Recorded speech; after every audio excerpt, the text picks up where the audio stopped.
Hello, चला ड्युटीला. सगळ्यात कंटाळवाणं काम म्हणजे पायऱ्या चढायचं.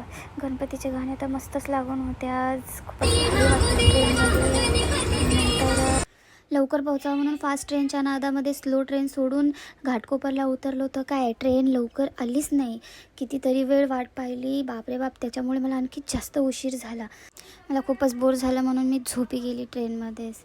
नंतर CSMT स्टेशनला आली मी. नंतर ड्युटीला पोहोचल्यास नाश्त्याला जात होती, तरी एक कुत्रं मस्त इकडे खेळत होतं. काय माहिती कशाच्या शोधामध्ये होतं तेव्हा. तर वातावरण तर एवढं भारी होतं पाऊस पडल्यामुळे. त्यात मलाही रस्त्यामध्ये माव दिसले आणि खूपच लाडामध्ये येतो आणि ना शेवटी मला पंजा मारलायचा, लाड केला नाही म्हणून. नंतर मी नाश्त्याला गेली. मेंदूवडा वगैरे होता, खूप छान लागला नाश्ता.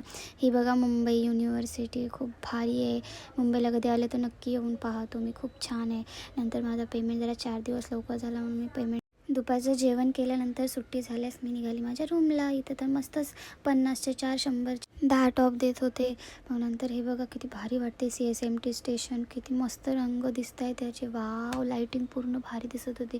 हे आमची BMC. स्टेशनवरून मी पॉपकॉर्न घेतले आणि ट्रेनमध्ये खात खात गेली. मग नंतर मी रूमकडे पोहोचले तर इथं मस्त आमची गली चमकून राहिली होती. नंतर नेलीनं लालबागचा राजांचा प्रसाद आणला माझ्यासाठी. मी खाल्ला आणि झोपली. बाय.